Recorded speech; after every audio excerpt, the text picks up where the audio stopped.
एक बड़ा बड़ा टेक्निकल मामला होता है और इतनी टेक्निक वाले पेचीदा मामले को अगर भारत खुद बनाने की दिशा में आगे बढ़ रहा है तो आप समझ सकते हैं कि अब देश कितना बदल रहा है। वायुसेना को 6 बड़े अवैक्स मिलेंगे, डीआरडीओ बनाएगा अवैक्स और अवैक्स के लिए 20,000 करोड़ रुपए का प्रोजेक्ट। तो सर ये तो वो टेक्नोलॉजी होती है जिसके लिए समझा जाता था कि हाई एंड टेक्नोलॉजी, इसके लिए तो चलिए अगर निर्भरता है भी तो अभी देख लेंगे, कुछ सालों काम चला लेंगे, लेकिन अब भारत काम चलाने वाले मूड में नहीं। देखिए हमने नेत्रा बनाया था। हाँ। लेकिन नेत्रा में 240 डिग्रीज का हमको मिलता था जोन जहां हम देख सकते थे जी। ये हवा वाला रडार है। अच्छा। हिंद सरलीकरण जो आप करते हैं, राइट। हवा वाला रडार है जो सब कुछ देख सकता है, एयर सिचुएशन को बता सकता है और एयरबस 321 या उस टाइप के जहाज पर बनाया जाएगा। लेकिन खास बात यह है कि सेंटर फॉर एयरबोर्न सिस्टम्स जो है बैंगलोर में हम खुद बना रहे हैं। आज की हमारी चर्चा शायद इसी बात पर है कि हम क्या क्या खुद बना सकते हैं, क्योंकि deputy chief of army staff ने ये बोला था कि अगर आप खुद नहीं बनाएंगे तो यूक्रेन की तरह तरसते रहेंगे। ट्रम्प कभी टैरिफ लगाएंगे, कभी बॉम्ब देंगे, कभी नहीं देंगे। आपको स्वनिर्मित करना पड़ेगा। आपके पास अपने हथियार होने चाहिए जिससे आपकी सप्लाई चेन और आपके जो जब हर्ट होते हैं वॉर में, कोई जहाज होता है, मिसाइल होती है तो उसको ठीक कर सकते हैं। तो ये वाला अवैक्स जो है ये बहुत इंपॉर्टेंट है। ये 360 डिग्रीज का है और अपने ही आइजा रेडार से बना है। जो एक्टिव इलेक्ट्रॉनिक स्कैन अरे रेडार है वो हमारा अपना होगा। उसकी जो चिप होगी MMIC वो भी हमारी अपनी होगी। ये बहुत बड़ी सफलता है। इसके बाद आप देखिएगा अगर आपके पास ऊपर से देखने वाला सिस्टम भी आ गया और ये ISCCS के साथ कनेक्ट करता है, आकाश तीर के साथ कनेक्ट करता है, सैटेलाइट वगैरह सबके साथ कनेक्ट करता है, तो पूरी क्षमता आपके पास अपनी आ रही है। ये जो देखने की आप जो आप कह रहे हैं सर, मुझको तो इसमें वो डायलॉग याद आ रहा है फिल्म का कि तब मारेंगे जब गोली भी हमारी होगी, बंदूक भी हमारी होगी। अब ये गोली बंदूक सब हरा हथियार हमारा। डीआरडीओ ने बनाया ब्रेवो रेडार। ये रेडार जरा समझते हैं अपने एक्सपर्ट से क्या है। वैसे फाइटर से लेकर सैटेलाइट तक पर इसकी पैनी निगाह रहेगी। जल्दी हो सकती है ब्रेवो रेडार की तैनाती। ब्रेवो से बढ़ेगी भारतीय सेना की निगरानी क्षमता। तो ये मोटे तौर पर रेडार को अगर क्लासिफाई किया जाए और उसमें ब्रेवो कहाँ आता है कॉमोडोर बहल? देखिए ब्रेवो, सबसे पहले मैं ये कहूंगा कि रेडार सबसे कॉम्प्लेक्स सिस्टम है। अगर कोई भी देश रेडार बना सकता है और इंजन बना सकता है तो वो सब कुछ बना सकता है। और रेडार का जब हम बात करते हैं ब्रेवो की, तो ये सारे के सारे रेडार्स ओरिजिनेट होते हैं active electronically scanned array system से। ये क्या होते हैं? ये इसमें बीम जो होती है वो रोटेट नहीं करती है, मतलब एरियल रोटेट नहीं करता, सिर्फ इलेक्ट्रॉनिक बीम रोटेट करती है, जिसकी वजह से ये लाइट वेट भी हो जाता है, एक्यूरेसी भी बढ़ जाती है और रेंज भी बढ़ जाता है। तो अभी देश बहुत सारे रेडार्स बना रहा है, अलग अलग टाइप के रेडार्स बना रहा है, लंबी रेंज के रेडार्स बना रहा है। लेकिन एक चीज जो आपने पहले कही थी बहुत ही महत्वपूर्ण, कि अगर पाकिस्तान जब वो F-16 लेना चाहता था, जब भी वो रेलेवेंट हुआ अमेरिका के लिए तो उनको F-16 CD मिले, और जब भी रेलेवेंट नहीं था उनके ऊपर प्रतिबंध लग गए। उसी तरीके से टर्की के ऊपर जब उन्होंने F-16 की जगह F-35 खरीदने की कोशिश की, डील भी साइन कर ली, लेकिन S-400 खरीदने की वजह से उनको F-35 नहीं मिले। तो अगर हमको प्रतिबंधों से बचना है तो जहाज भी हमारा होना चाहिए, रेडार भी हमारा होना चाहिए, मिसाइल भी हमारी होनी चाहिए, जगह भी हमारी होनी चाहिए और टारगेट भी हम जाके फिर भेदेंगे उसके अंदर। अपनी शर्तों पर अगर जीना है पूरे तौर पर तो फिर हर कुछ आपका होना चाहिए और दिशा में भारत मजबूती के साथ बढ़ रहा है। अब ये जो कहा गया ये आपका जो रेडार है वो रोटेट नहीं करता, असल में उसकी बीम रोटेट करती है। तो जो हमने अभी तक रेडार को ऐसा घूमते हुए देखा है, जब कभी वो अपने शिकार को समझ रहा होता है, ट्रैप कर रहा होता है, तो क्या सर अब ये वाला जो हमारा रेडार है ब्रेवो, वो उस तरह की तकनीक पर है जिसमें उसका एंटीना तो एक जगह स्थिर दिखाई देगा और उसकी बीम पकड़ रही होगी शिकार को? थोड़ा जाएंगे एंटीना देखेंगे तो थोड़ा बहुत लो स्पीड पे चलता है, लेकिन एक जब तक चलता है तो 160 डिग्रीज 120 डिग्रीज कवर करता है। अच्छा, ऐसे पहले हम पूरा जब स्कैन करते थे तो हमारी जैसे से बीम चलती थी तो हमें उस रेडार की स्पीड बढ़ानी पड़ती थी। उसका इम्पैक्ट क्या पड़ता था, नीचे जो आप रेडार बहुत भारी होता है, जो बड़ा वाला होता है, तो नीचे जो बेयरिंग्स वगैरह होती जल्दी वेयर आउट करती थी, खराब होती थी और आपको बाहर से मंगानी पड़ती थी। अब इस सारे उसमें देखेंगे दो तरह के रेडार इसमें, एक पीसा है, एक ऐसा है। पीसा है पैसिव इलेक्ट्रॉनिकली स्कैन रेडार। इसको आसान में समझाइए ना, हमको आ जाए। आसान शब्दों में यही होगा कि वो एक्टिव होने से वो छोटे में ज्यादा दूर तक देखेगा। अच्छा। पीसा होने से थोड़ा भारी रहेगा। तो ग्राउंड बेस्ड जो रेडार्स होंगे मोस्टली पीसा होंगे। तो पूरा घूमता है तेजी से, वो पीसा है? पूरा नहीं, जो थोड़ा धीरे धीरे ओके मतलब क्योंकि अभी भी वो 120 ऐसा जो है वो ज्यादा उन्नत टेक्नोलॉजी। ओके तो ये इस मामले में ये टेक्नोलॉजी स्टडी करके खुद को आगे बढ़ाने के मामले में कहते हैं जो भीख मिलती है उसमें से एक बड़ा हिस्सा उन्होंने अपने डिफेंस बजट में लगा दिया है पाकिस्तान ने जी। क्या वहां पर भी अब मतलब कम से कम थर्मोकॉल वाले ऐसा दिखाई देंगे या नहीं दिखाई देंगे? तब मुझे नहीं लगता कि ऑन अ सीरियस नोट में आपको बात बताऊं, बहुत इंपॉर्टेंट बात है पाकिस्तान के परिप्रेक्ष्य में, उनके कॉन्टेक्स्ट में, कि पाकिस्तानियों को एक्चुअली चाइना ने कोई टेक्नोलॉजी दी नहीं है। जो आप थर्मोकोल की बात कर रहे हैं, आपने मजाक में करी, एक्चुअली दैट इज करेक्ट। वो गलत बात नहीं है, क्योंकि पाकिस्तानी क्या है कि चाइना जैसे JF-17 थंडर की बात कर रहे हैं, JF-17 की थंडर की बात करी तो वह बहुत बढ़िया जहाज है, चाइना का है, फलाना ढंग का। China is just giving them the parts and Pakistan is assembling. Pakistan में R&D के नाम पे जीरो है, they don't spend any money, और ये जितना पैसा है चाइना जो फंड देता है, वर्ल्ड बैंक जो फंड देता है, घुमा के वापस चाइना चला जाता है, वहां से इनके पास आ जाता है। चाइनीज कंपनीज इनको कट देती हैं 10% पे। आसिम मुनीर बिका हुआ है भाई साहब। बेसिकली क्या है कि R&D का कोई स्कोप नहीं। सर आप please expand sir. I just want to say one thing, जो हमने रेडार की बात की ना, उसमें एक चीज जोड़ना चाहता हूँ। क्यों ये मुश्किल है? हमने जो आइजा रेडार बनाया उसके लिए आपको MMIC चाहिए। ये क्या है? मोनोलिथिक माइक्रोवेव इंटीग्रेटेड सर्किट, और टेक्नोलॉजी ये है। अच्छा। एक छोटा सा वो RF ट्रांसपॉन्डर है, वो चाहिए, उसके कई हजारों लग करके एक आइजा रेडार बनता है या पीसा रेडार बनता है। ये टेक्नोलॉजी LRDL में DRDO का एक लैब है, उसने डेवलप की, उसमें दशक है। अच्छा, ऐसा नहीं कि आपने एक दिन में नहीं हो जाता, कुछ नहीं होता एक दिन में। और कोई दे दे जैसे चीन, टर्की, ये तो सब आपको गैलियम आर्सेनाइड की जो टेक्नोलॉजी है उसको हार्नेस करना पड़ता है, उसके बाद लगते हैं दसियों साल, पूरी शक्ति लगती है, तब जाके ये शक्ति पैदा हुई है। उसके बाद आप देखते हैं आइजा रेडार, उसका वीजा रेडार, उस सारे रेडार आने लगते हैं, हर चीज हल्की भी होने लगती है, बैटरी भी कम लगने लगती है, ये सारी चीजें बनती आती हैं। ये पीके श्रीवास्तव सर ये कह रहे हैं कि केवल जज्बे से नहीं हो जाता ये काम, जज्बे के साथ आपको मेहनत बहुत लगती है और दशकों दशक की तपस्या लगती है, तब ये चीजें बनती हैं। इसलिए वहां का मामला क्या होगा, कहां की बात कर रहा हूं मैं, पाकिस्तान की, वहां का मामला क्या होगा ये आप बताने की आवश्यकता नहीं है। लेकिन अगली खबर यह है कि भारत का स्वाति रेडार क्या है। भारत के स्वाति रेडार से जुड़ी ये खबर है। स्वाति रेडार की दुनिया में डिमांड तेज हो गई है। आर्मेनिया के बाद एक और देश को अब भारत निर्यात करने की तैयारी में। आत्मनिर्भरता जब इतनी बढ़ जाए कि आप घर की जरूरत के लिए तो बना ही लें, आपके जो दोस्त यार हैं उनको भी आप दे पाएं, तो ये अगला चरण होता है। मतलब हम उस सेकंड फेज की तरफ बढ़ गए हैं। ये क्या महत्वपूर्ण हथियारों के हर एक मामले में हम सेकंड फेज में बढ़ गए, या कम से कम चुनिंदा मामलों में तो बढ़ ही गए हैं मेजर गौरव? देखिए मैं आपको बताता हूं दिनेश भाई, आज से 10-12 साल पहले, मैं फैक्ट बता रहा हूं, this is not to make a political statement, ना मैंने सुना इतने हथियार खरीदते हुए फौज को, ठीक, ना मैंने सुना इतने हथियार बनते हुए। ये पूरा आत्मनिर्भरता का मामला तो पैक हो चुका था काफी हद तक।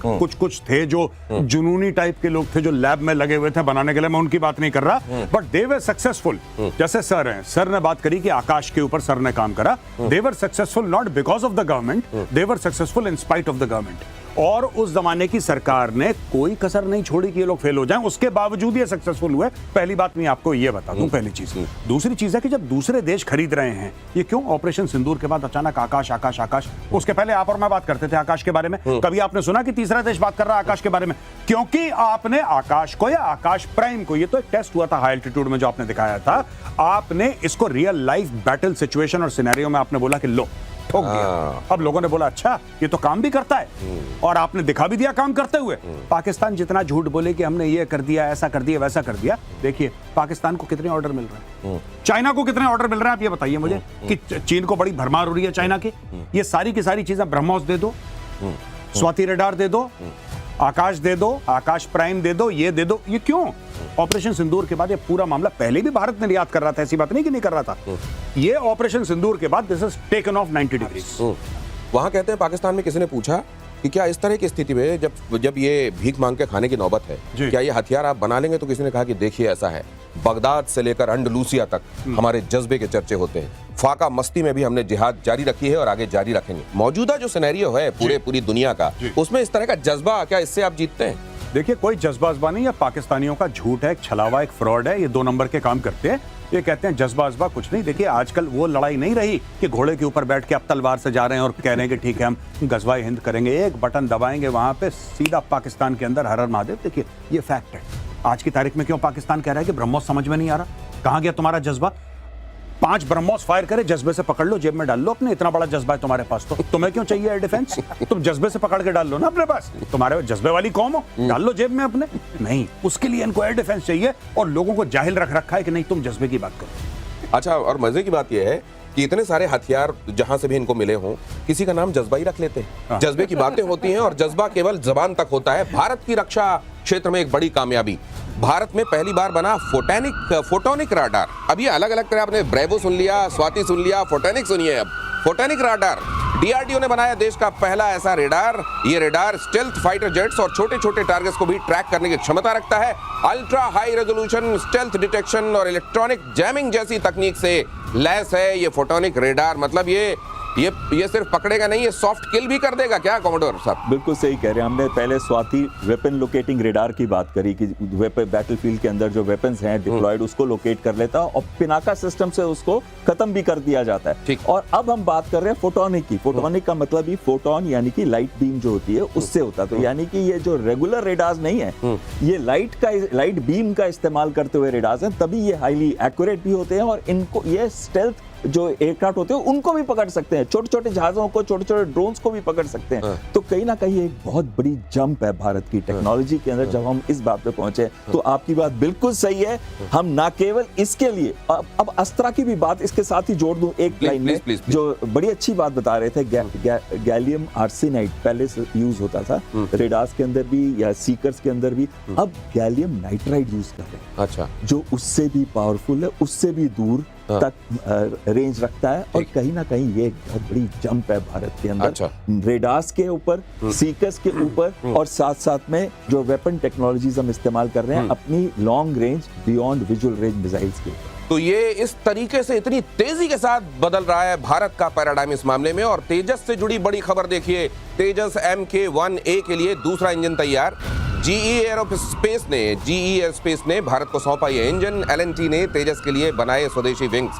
तो अभी तक आपने रेडार के बारे में जान लिया, आपने मोटे तौर पर एक हमारे एपिसोड में ये समझ लिया था कि हमारे पास मिसाइलें कितनी खतरनाक हैं। एक बार फिर ब्रह्मोस की भी चर्चा हो गई। अब जरा फाइटर्स के मामले में भी देख लीजिए आप, भारत धीरे धीरे इस एक मामले में भी आत्मनिर्भर होता जा रहा है। और सर ये क्योंकि आप अभी आप लोग बात कर रहे थे स्टेल्थ की, आपसे अक्सर चर्चा होती है तो आप कहते हैं स्टेल्थ जितना ज्यादा हाइप्ड है दुनिया में, असल में स्टेल्थ उतना बड़ा सरप्राइज अब दुनिया के लिए रह नहीं गया है। उसका रीजन है जैसे अभी बताया कि जो फोटोनिक रेडार आ रहा है, फोटोनिक रेडार में स्टेल्थ करता क्या है? छुपा देता है। रेडार एब्जॉर्बेंट मटेरियल जो होता है वो रेडार को की किरणों को पकड़ लेता है। तो रेडार की निगाहों में ना आए ऐसा जहाज जो है उसको डिस्पर्स नहीं होता। तो रेडार एब्जॉर्बिंग मटेरियल कौन सा होता है? वो सारे के सारे एक्स रेंज वाले होते हैं। एक पर्टिकुलर रेंज है, उसी में काम करते हैं। बाकी जो वेरी लो फ्रीक्वेंसी होगी वो फिर देख लेगी। लेकिन वेरी लो फ्रीक्वेंसी की प्रॉब्लम ये होती है कि रेजोल्यूशन अच्छा नहीं होता है। लेकिन जब फोटोनिक रेडार आएगा तो उसमें spectrum of frequencies are very high, वो अब्सॉर्ब नहीं होते, तो रिफ्लेक्शन होगा, रेडार पकड़ेगा। और एक और चीज आ रही है फोटोनिक रेडार के साथ साथ, जो फोटोनिक कंप्यूटर्स आ रहे हैं, कंप्यूटिंग जिसको बोल रहे हैं, क्वांटम कंप्यूटिंग के अलावा ये भी एक कंप्यूटिंग है which will be real time and very high speed, very high speed. तो अगर आप इन दोनों को मर्ज कर दीजिए तो स्टेल्थ कहाँ रहा? इसलिए मैं हमेशा से कभी से स्टेल्थ का मैं वो नहीं रहा, कहते हैं ना, बहुत बड़ा एडवोकेट नहीं रहा। लेकिन अब ये भारत बात आपने जो इसकी बात की है तेजस वाली, तेजस में पॉइंट आई थिंक नहीं, मैं ये जानना चाहता हूं कि भारत जिस तरीके से फाइटर जेट्स के मामले में आत्मनिर्भरता की तरफ बढ़ रहा है, क्या उसका डिपेंडेंस वाकई खत्म होता जाएगा? उसके अपने स्क्वाड्रन पूरे होते चले जाएंगे जितनी आवश्यकता कही जा रही है, अपने आप खुद ही बना के उससे पूरा कर लेगा, या आखिरकार विदेश से भी खरीदने पड़ेंगे? मेजर गौरव, देखिए मैं आपको दो बातें बताता हूं। ये इतनी हैप्पी न्यूज नहीं है जितना लोग बोल रहे हैं। ठीक है, हम कुछ भी बोल रहे हैं कि 2 इंजन आ गए, 4 इंजन आ गए। जब अमेरिका बहादुर का मन आएगा आपको 2 इंजन दे देगा। आप ये कह रहे हैं कि मुझे 200 इंजन चाहिए, लो पैसे। अमेरिका कहता नहीं, हमारी सप्लाई चेन में प्रॉब्लम है, हम नहीं देते। अभी तो ये 404 की बात चल रही है जिसमें हम लोग इतना खुश हो रहे हैं। अभी 414 की बात चलेगी, इसके बाद मार्क 2 के लिए तेजस की। और जब तक ये इंजन की टेक्नोलॉजी आप अपने पास खुद की नहीं होगी पूरी 100%, आप ऐसे ही अमेरिका के पीछे जाते रहेंगे कि साहब आज 1 आ गया, 2, ये कौन सी चीज है ये? व्हाट इज दिस कि आपने 2 दे दिए, 3 दे दिए, 1 दे दिया। अमेरिका की जो प्रॉब्लम है that is not our concern. ठीक है, आज की तारीख में अगर आप देखें air chief marshal AP Singh sir का जो बयान है, ठीक है, and for I am just saying on record, मैं लाइव शो में ये कह रहा हूं, thank God we have a chief who can speak his mind. इसके लिए जो मॉरल कैरेक्टर चाहिए, जो एयर चीफ ने बोला है, salute to him and hats off, बहुत बड़ी बात है। मैं आपको बताता हूं इसमें क्या स्टोरी है आज की तारीख में। आपके पास जो तेजस एयरक्राफ्ट है, all said and done, I am not here to criticize HAL, fact of the matter is without engine your aircraft can not fly, ठीक है। और 40 साल में हेल ने 40 एयरक्राफ्ट नहीं दिए। ये एयर चीफ का बयान है, मेरा बयान नहीं है, ठीक है। इसमें मैं एक चीज ऐड करना चाहता हूँ, 59% हमारी इंडिजनाइजेशन होगी एयरक्राफ्ट की बिना इंजन।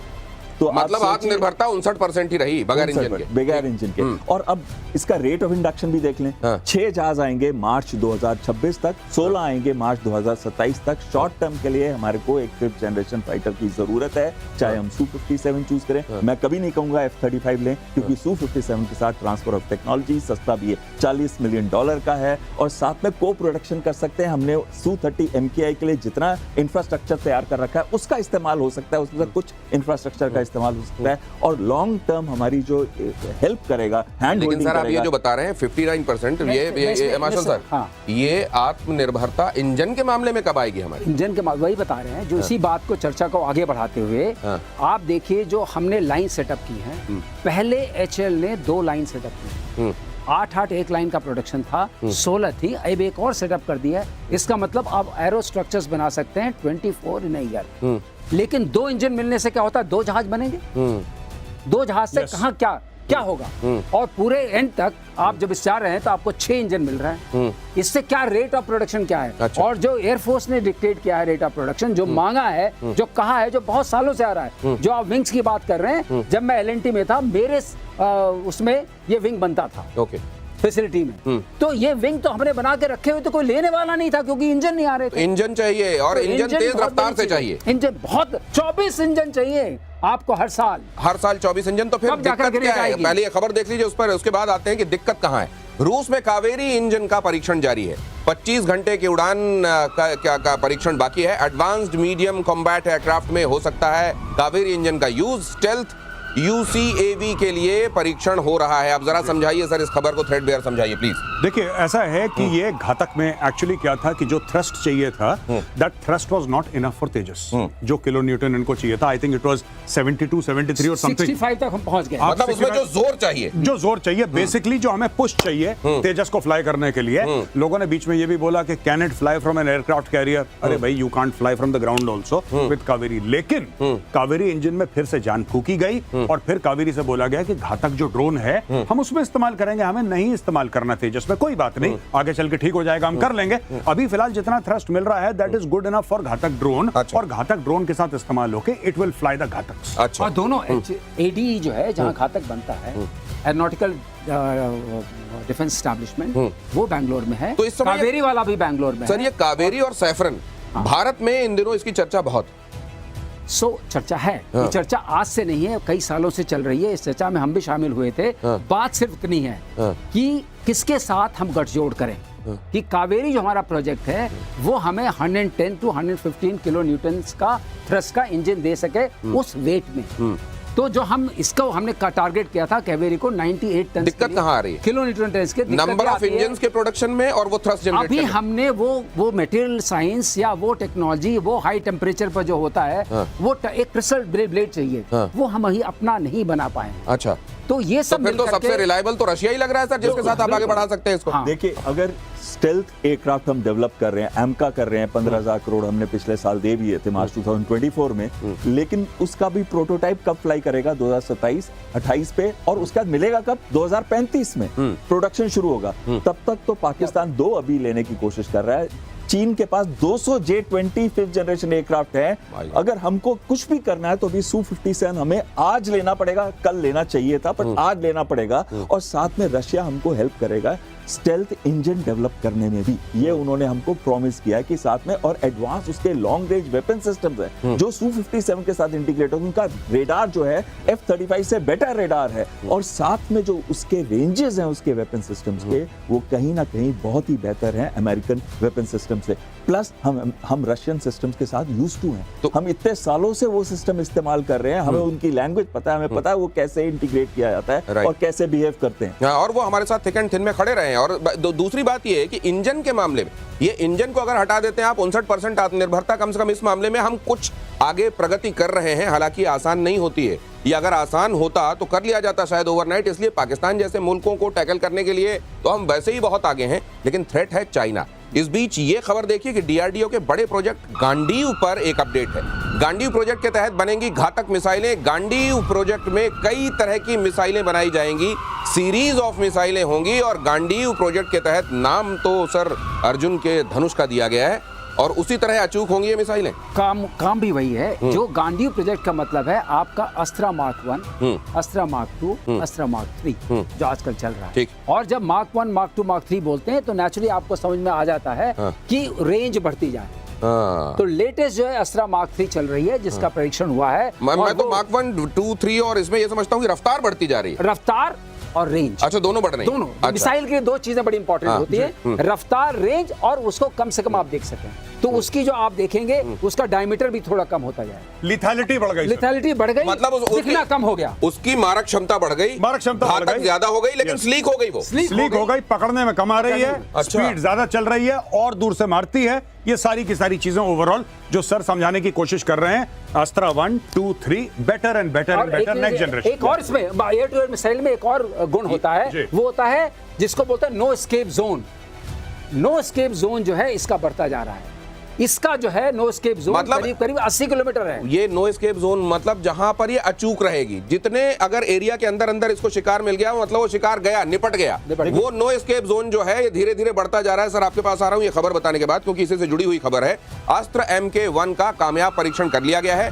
सुखोई 30 MKI से किया गया परीक्षण ओडिशा के चांदीपुर तट पर अभी इसका हाल के ही दिनों में परीक्षण किया गया है। तो ये तो सर बड़ा हार्टनिंग होगा जब आप लोग ये इस तरह के परीक्षण देखते होंगे, तो ये आप लोगों की हिम्मत और हौसले और आत्मविश्वास को और बढ़ाता होगा। बिल्कुल सही कह रहे हैं आप। जो अस्त्रा 1 है उसकी रेंज है 80 से 110 किलोमीटर, लेकिन ये रेंज मैक्सिमम कहाँ आती है? जब दोनों जहाज एक दूसरे की तरफ जा रहे हैं, दोनों की स्पीड मिसाइल के अंदर मिल जाती है। अच्छा। तो उस वजह से इसकी रेंज सबसे ज्यादा है। अच्छा। अस्त्रा 2 की रेंज मतलब शिकार भी उधर से रफ्तार से आ रहा है और मिसाइल भी रफ्तार से जा रही है, और इसीलिए रिलेटिविटी की जो थ्योरी होती है उसके हिसाब से ये तेज हो गया। अच्छा। अब अस्त्रा 2 जो है वो 160 किलोमीटर की है, और अस्त्रा 3 जो है हम कह रहे हैं कि 200 किलोमीटर से ऊपर 300 किलोमीटर तक उसकी रेंज गिनी जा रही है। अच्छा। और अस्त्रा 3 हमारे लिए इस समय बहुत ही जरूरी है, क्योंकि जो PL-15 है, एक्चुअल PL-15 की रेंज 200 से 300 किलोमीटर, और PL-18 जो आ रही है उसकी 300 से 400 किलोमीटर। क्या बात। तो कहीं ना कहीं हम बहुत ही अच्छा, इसमें जो एक चीज इन्होंने बड़ी अच्छी बताई थी, वो नो एस्केप जोन ऐसा होता है कि सामने मैक्सिमम स्पीड है, मैक्सिमम रेंज है, लेकिन जब आप ऐसे जाते हैं तो आपकी रेंज बहुत कम हो जाती है, और जब ऐसे आते हैं तो और भी कम हो जाती है, क्योंकि अब जहाज जा रहा है उसकी स्पीड माइनस करनी पड़ती है। तो इस वजह से नो एस्केप जोन जो इन्होंने बताया था एयर मार्शल साहब ने, बहुत ही अच्छी चीज बताई थी कि आप कहीं से भी फायर कर लो, तब आप 80 किलोमीटर के अंदर जहाज को मार के गिरा ही दोगे। अच्छा, मतलब उस समय आपका एयरक्राफ्ट जिससे आप फायर कर रहे हो उसको, उसका डायरेक्शन क्या है? किसी भी दिशा में हो, अगर आप फायर करोगे तो उस जगह पर छोड़ेगा नीचे का दूसरे का टारगेट, अच्छा टारगेट का। और अगर आप आ गए तो आप भाग नहीं सकते। अच्छा, एक और चीज बड़ी इंटरेस्टिंग हमारे व्यूअर्स के लिए। अब ये कह रहे हैं अस्त्रा मार्क 3 का 300 किलोमीटर है। 300 किलोमीटर मतलब आपका जो जहाज है अमृतसर के ऊपर फ्लाई कर रहा है। ठीक है, सुखोई आपने अस्त्रा मार्क 3 फायर करी। Most of the Pakistani airfield जो कि उस समय उस रेंज में है, वहां से एयरक्राफ्ट टेक ऑफ होता है एट अ सर्टेन ऑल्टीट्यूड। आप इंडिया में बैठे बैठे उनकी आवाज आती रह सकते हैं। और मान लीजिए वो जैसे इस बार कर रहे थे कि उधर सिविलियन एयरक्राफ्ट की आड़ में अपने आप को उड़ा रहे थे, फिर क्या करेंगे? अब वो हमें अलग बनाना पड़ेगा, कोई AI वाला बनाना पड़ेगा जो, क्योंकि ये देखिए ये जो गिरी हुई हरकतें पाकिस्तान करता है ना, अब कोई ऐसा रडार बनाए जिससे गिरी हुई हरकतें पकड़ में आ जाए। गिरी हुई कि सिविलियन एयरक्राफ्ट के नीचे अपना एयरक्राफ्ट लगा दिया कि हमारे रडार में लगे सिविलियन है, चुपचाप। अब बताइए, अगर आप अपने खुद के लोगों को इतने खतरे में डाल सकते हैं कि वो मर जाएं सिविलियंस, कोई बात नहीं, और इंडिया को ब्लेम कर दें, तो देखिए गिरी हुई हरकतों का हमारे पास कोई रडार नहीं है, ना DRDO बना पाएगा। हाँ, गिरी हुई हरकतों का कोई तोड़ नहीं होता। ये एक फिल्म में था ना कि वो सब ले आओगे, लेकिन वो कहां से लाओगे अभी मैं फैमिली शो में बोल नहीं सकता। लेकिन सर एक चीज और मैं जानना चाहता हूं, जब ये आर्मी को या फोर्सेस को पता चलता है कि अब ये वाला हथियार भी आया, एक फौजी का या एक पायलट का ये देखने के बाद, जैसे इसका परीक्षण हो गया उड़ीसा में और ये देख लिया गया कि ये तो हमारा एकदम चाक चौबंद हिसाब किताब है, जी, हौसला किधर जाता है? देखिए, मैं आपको बहुत इंटरेस्टिंग बात बताता हूँ। एक जमाना था कि आर्मी नेवी हर समय आत्मनिर्भरता में आगे रही है, आज से नहीं कई दशकों से। नेवी का अलग मामला है, लेकिन हम लोग फिर आर्मी में सोचते थे, even in the air force कि सब ये बाहर से चीजें आ रही हैं, इसका मतलब ये बेहतर हो, ये इंपोर्टेड माल है, बेहतर है। इसलिए नहीं कि आर्मी और एयरफोर्स को इंपोर्टेड चीजें चाहिए थी, बट इसलिए कि भाई चाइना से बेटर है, पाकिस्तान से बेटर है, राइट? तो हमारे पास आज की तारीख में वो कॉन्फिडेंस आ गया है कि ये जो हमारा सामान जो हम बना रहे हैं ना, it is made in India, it is made by an Indian, and it is better than the what the Chinese